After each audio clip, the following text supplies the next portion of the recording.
Today we're going to talk about Dilapan-S. For those that are really not familiar to the device, this is a non-pharmacological mechanical method for cervical ripening. And it was originally designed in the late 90s and then restructured and its properties reshaped, the goal to be gentle, proven, predictable for cervical ripening, including induction of labor.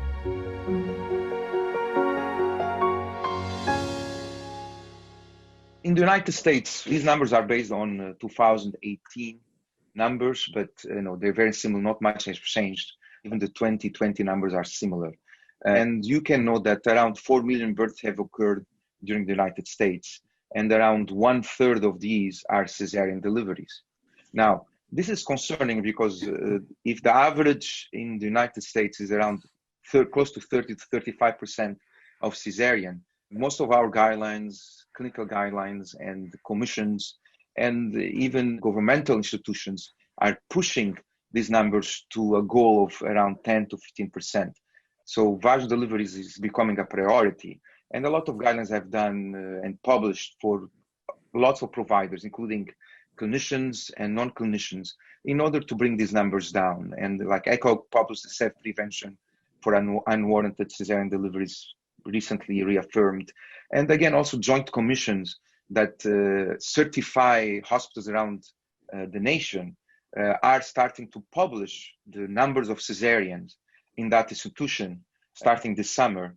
And so that the patients have a say where they deliver and what are the chances for them to get a cesarean versus vaginal delivery, what are the numbers. So this is becoming really very important clinician and patient perspective. So keeping that in mind, let's look at those numbers. So if you look at the numbers of around 4 million deliveries in the United States a year, you're going to see that 2.6 million vaginal deliveries occur. Among these, around 1/3 of these undergo induction, and the majority of the inductions are those that will require cervical ripening procedures. So if our push and our trends are to bring the cesarean rates down, the vaginal deliveries will go up, and then indirectly it will lead to increase in cervical ripening procedures and the demand on it. So it is very, very important, despite the proportions of cervical ripening needed in the majority of vaginal deliveries, this trend is only to start to come up by just looking at the push to decrease the cesarean numbers in the nation. In 2018 and 2019 is the ARRIVE trial. In this trial, the patients were randomized. It's a level 1 evidence into 2 groups. The expectant management group, which is the patients that were induced at 40 weeks and 5 days, but not later than 42 weeks and 2 days. This is in dark blue. Versus in red, which is the ones that were induced at 39 weeks, 0 and 4 days, no later to that, to 39 and 4. And, the original design before the start of the trial is they're going to look at, okay, let's look at the composite neonatal outcomes, which is perinatal death or severe neonatal complications. And they looked at these, and these were not statistically significant. And the reason that it is not statistically significant is because they had to do an interim analysis, and that pushed the p-value to less than 0.05, and the observed value was 0.049. So that's why there was no difference. But if you look at the secondary outcomes, that was also predefined, and look at the cesarean rates, the cesarean rates were decreased by around 24%. And then you can look at decrease in almost around 6% in the hypertensive comorbidities such as preeclampsia or gestational hypertension. So this trial shows that for the first time in a level 1 evidence, contradicting some other trials that were based on not very strong evidence, is that induction of labor decreased cesarean rates, and it does not increase comorbidities in the neonate, plus some maternal comorbidities are decreased. So this has led to a lot of institutions implementing induction of labor. In also guidelines now, including in their counseling on the plan of care for delivery, is most guidelines, most institutions, most committees are now recommending this discussion with the patient, explaining this new evidence. And the misconception that an induction of labor leads to cesarean is not anymore valid. So what will lead this, practically these two major pushes in our clinical practice, is that uneventfully and the term labor induction will go up. It has gone up.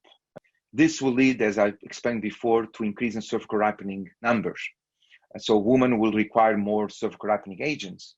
And these are very important because we need to have an efficacy that is efficient, that gives the providers the desired effect to have a favorable cervix, and also in the same time to be safe.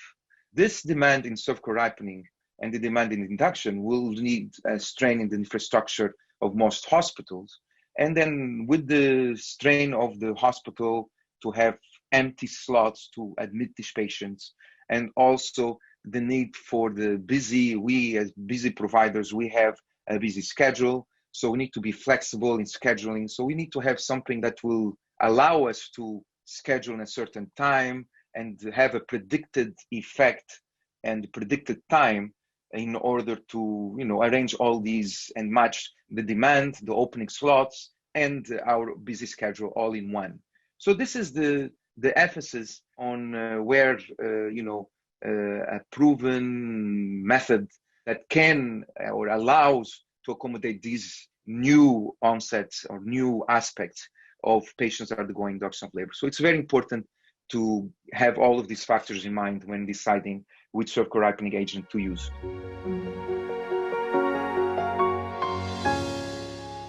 In addition to what I discussed in the prior slide, OBGYN, special obstetrics, is a very old science, old medicine.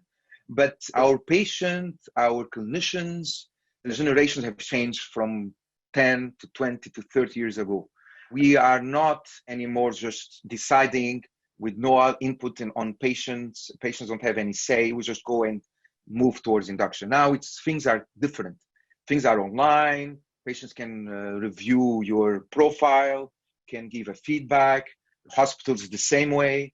So the dynamics are changing. And we have a different patient profiles that we're taking care of. So we as providers, we have a patient in a melting pot and different types of patients we take care of. Again, the predictability time effect of a certain intervention in our practice is very important so that we plan and we also cope with the patient's demand and our demand. So we have to cope with these two aspects. And another important factor in all this decision making between patient and providers is, the patient's feedback. You want your patient to be happy, to be satisfied. So when you decide the cervical ripening agent, all of these with the clinical demands, the economics of healthcare, the benefits of induction, and the patient's feedback and our busy schedules to cope with all of these new aspects will introduce the essence of choosing a product that can meet all these needs and dynamics. We're going to touch base on these aspects of the device as we go along, how predictable it is, what are its generalizability in different patients population and its clinical applications, how did it get received by the patient's perspective, satisfaction, evidence. And again, the goal of this device was to be efficient in cervical ripening, safe, and again, get the patient's perspective as being gentle and during the period, not only placement and removal, but during the period of cervical ripening, which is very important. The safety profile of this device has been shown in different trials, including Dilapan and the multinational international registry that was performed right before the Dilapan was completed. And you have to keep in mind, this is not a pharmacological agent. It's a mechanical agent. There is no active medical substances in the device. And that is obvious that, a lot of trials have shown it, that that patient that received the Dilapan-S does not develop uterine tachysystole or contractions back to back. And no major adverse events have been published in different trials. Here I'm showing the registry, the international registry that we also participated. It included around 11 centers, 2 centers, one in New York, one in Galveston, and the rest was in Europe. And the woman did not report any cramping or pain during the procedure or during the cervical ripening period. It was less than 1%. The most common experienced during insertion or removal was vaginal bleeding or spotting that was not enough to stop the procedure or to go for a cesarean. And this was comparable to the other mechanical dilators being used for the same goal. No maternal infections were also published or reported. That included choriomyelitis, urinary tract infections, endometritis, or even wound infections. Neonatal outcomes were similar in both groups and were not attributed to the device itself.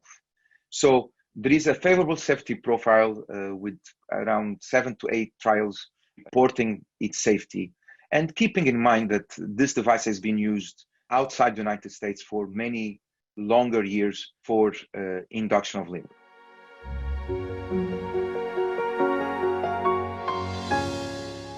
Now, it is very important to know how the device works. First of all, it is made of an aquacryl hydrogel technology.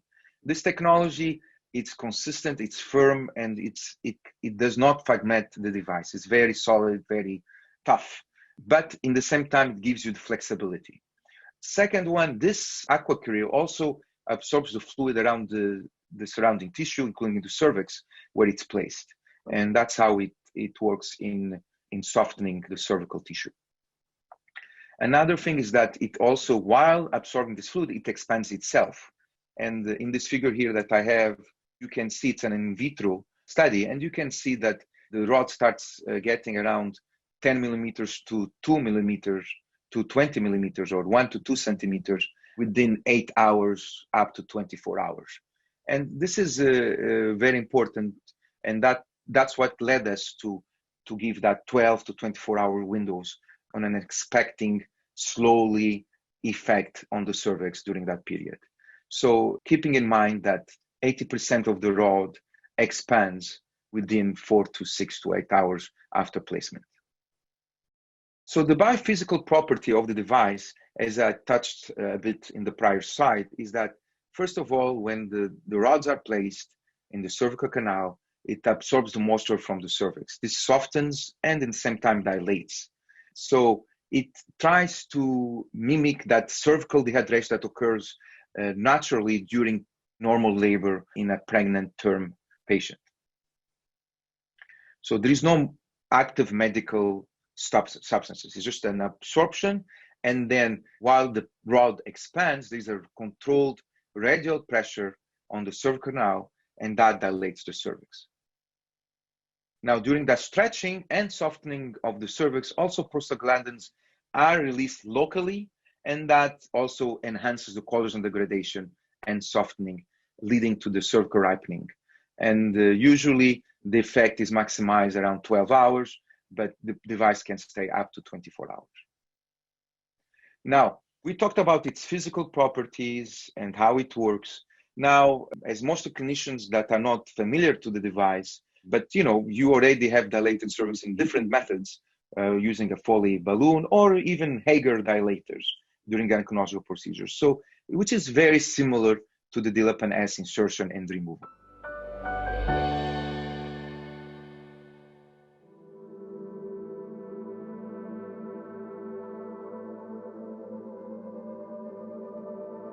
Dilapan-S is an FDA-cleared, non-pharmacologic mechanical cervical dilator designed for predictable, safe, and effective cervical ripening prior to induction of labor.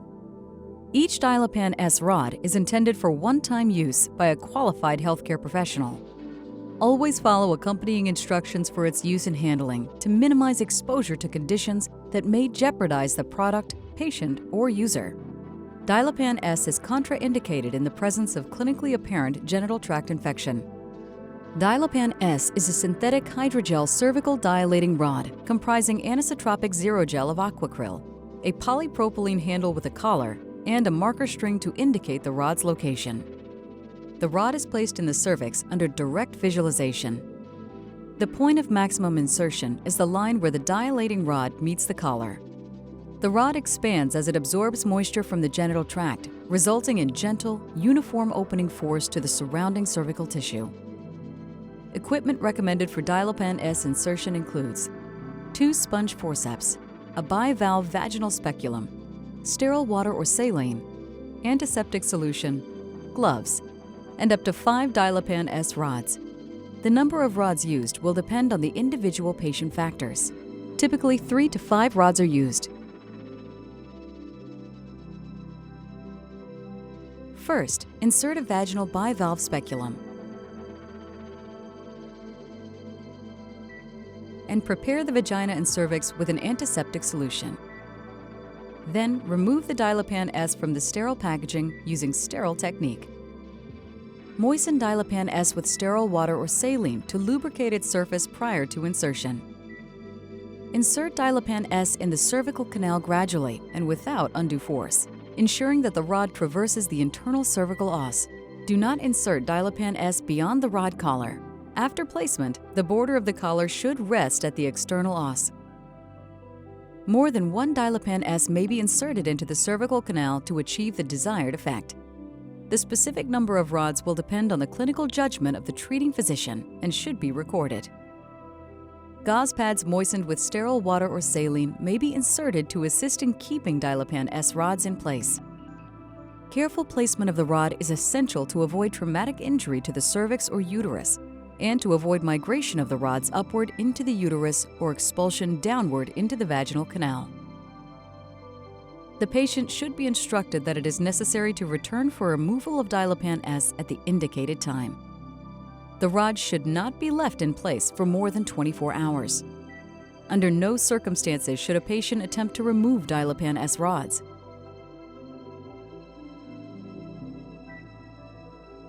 To remove Dilapan-S, first remove any vaginal gauze used during the insertion procedure. Carefully withdraw Dilapan-S rods by grasping the handle or applying gentle traction to the marker string. Rods may come out as a clump. Do not grasp the marker string with a sharp-edged instrument, as this may cause the marker string to tear.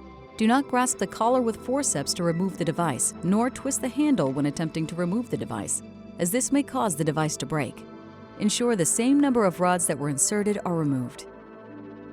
Indications for use. Dilapan-S is for use by healthcare professionals trained in OBGYN and is for use whenever cervical softening and dilation is desired, such as cervical ripening during term labor induction or gynecological procedures that require cervical preparation. Important safety information. Contraindication. Dilapan-S is contraindicated in the presence of clinically apparent genital tract infection. Warnings and precautions. Dilapan-S is intended for single use only. Do not reuse, re-sterilize, reprocess, or use if primary packaging has been opened or damaged. Discard after use. Careful placement of the device is essential to avoid traumatic injury to the cervix or uterus. See instructions for use insertion. Do not leave in place for more than 24 hours. Instruct patients to report any excessive bleeding, pain, or temperature elevation, and to avoid bathing, douching, and intercourse. Patients should return to the physician for removal of Dilapan-S at the indicated time and should be instructed to not attempt self-removal under any circumstances. Potential complications/risks. Twisting of device during removal may cause the device to break. See instructions for use, removal. Complications may include device entrapment and/or fragmentation, expulsion or retraction, patient discomfort or bleeding, spontaneous rupture of membranes, spontaneous onset of labor, cervical laceration. Storage and handling. Store between 15 degrees Celsius and 30 degrees Celsius and keep away from direct sunlight and high humidity.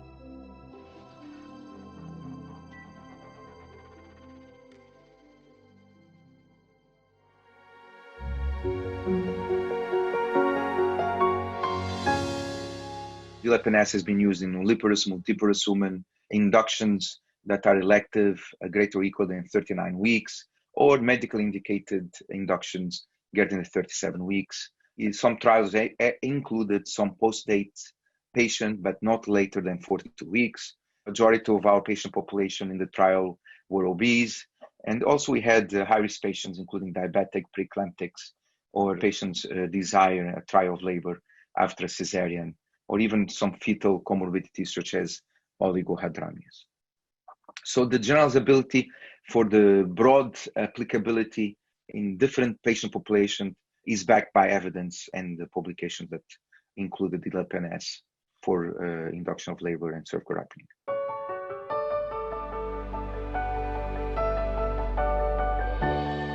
So the predictability of the device, as I mentioned before, the peak of the dilation occurs after 6 to 8 hours, and in 12 hours, usually we remove them in our practice, but you can keep it up to 24 hours in the cervical canal. So these are the flexibility of timing, and by keeping its efficacy of reaching favorable cervix, but also giving you the flexibility that you can, remove it in 12 hours and keep it up to 24 hours, so that the providers will have some time to plan to go to the hospital, remove it, or plan to bring the patient in to continue their induction of labor. So that's where that patient ripening comes into play. Now, emphasizing also in the COVID-19 period, hospitals are overwhelmed. They're understaffed, and the spots for patients to come in are really limited.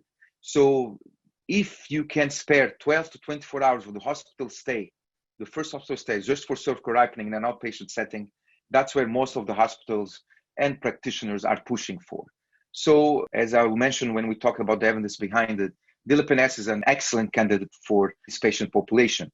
You can place it evening before or the morning, and then bring them in to the clinic or even to the hospital for assessment and the resumption of induction of labor. You usually, during the cervical ripening, no continuous fetal monitoring is required, and then the patient can return within the 24 hours of placement, especially after the 12 hours window, to continue their induction of labor after removal of the device. Again, these are for low-risk patients that do not require hospitalization. And again, you need to use your own clinical judgment. What are the optimal patient candidates for this approach? Again, when you plan for this approach, it's very, very important to know that the patient has good transportation, lives around the area, and they're able to report an excessive bleeding, pain, temperature. They should not douche, bath, or have anything in the vagina during that period. And again, the physicians should be available for the patients to contact them in case they need to return to remove the Dilapan-S earlier or to be assessed earlier. And again, it is very important to give them a certain time to come to the hospital so that they can be reassessed and to continue their induction of labor. Throughout that period, the patient also emphasis on not self-removing any gauze, any packing, or even any device throughout that period.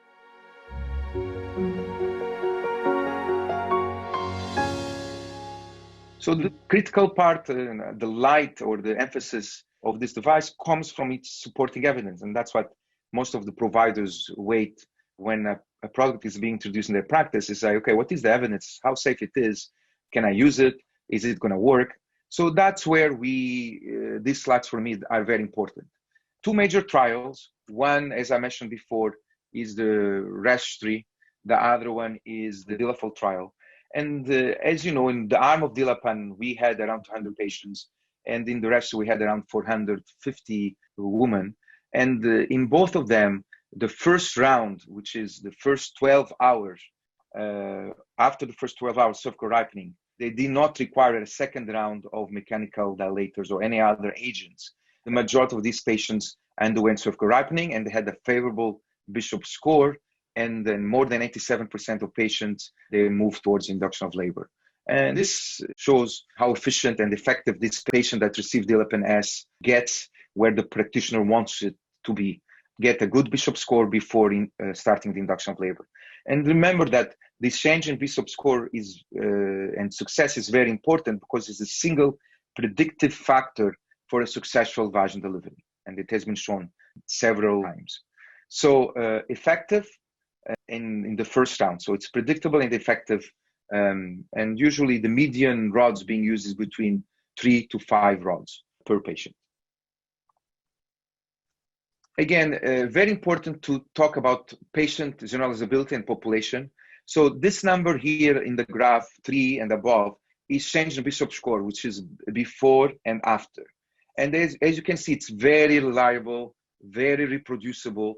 that in different patient populations, including multiple-cis, nulliple-cis, and even prior cesarean, and if you take all women included in the trials, the change was very consistent to be greater than 3. So a favorable Bishop score was achieved in different populations, and this gives you the confidence that you can apply in different patients that you see in your practice. A very versatile agent. Again, if you focus on prior cesarean, there is several European trials that included patients with a prior cesarean ×1. And, Dilapan-S was found to be effective in achieving VBAC, a successful VBAC.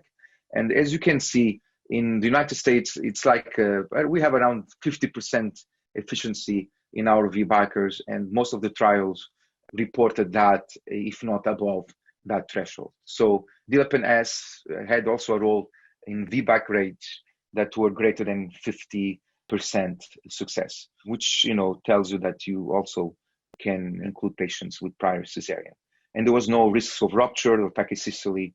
And these are numbers that are very comparable to other mechanical dilators used in this patient population, because most of the providers do not use prostaglandins in this patient population because of the risks of softening the scar and uterine rupture. So what about the patient perspective? We have a couple of trials, especially in our trial, we looked at patient satisfaction. Which we had a survey to assess the patients, what happened to them during the cervical ripening period and after the cervical ripening period when the Dilapan-S was removed. And the majority of our patients described the comfort of insertion as fully acceptable. And then those that received Dilapan-S had a better sleep, more relaxing time, and the ability to perform daily activities during the period of cervical ripening. And again, keep in mind that in our trial, the patients that received Dilapan-S were not in the monitor, and they were free to take a shower, eat, drink, and do their daily activities freely without having the baby in continuous monitoring. So in brief, there was a significant higher patient satisfaction of Dilapan-S compared to other mechanical dilators during our trial. Again, the daily living activities were also important, and that's probably what improved their perspective in satisfaction, is that the patients were able to ambulate without anything dragging them down or attaching them to some uncomfortable tubing.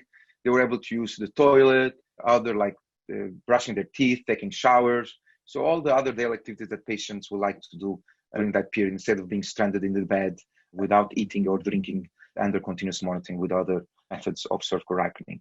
They were also able to sleep during the ripening, emphasizing the gradual dilation that this device allows to reach a favorable cervix before the induction of labor. So there was a very high patient comfortable and feedback concerning Dilapan-S on 2 trials that were published recently.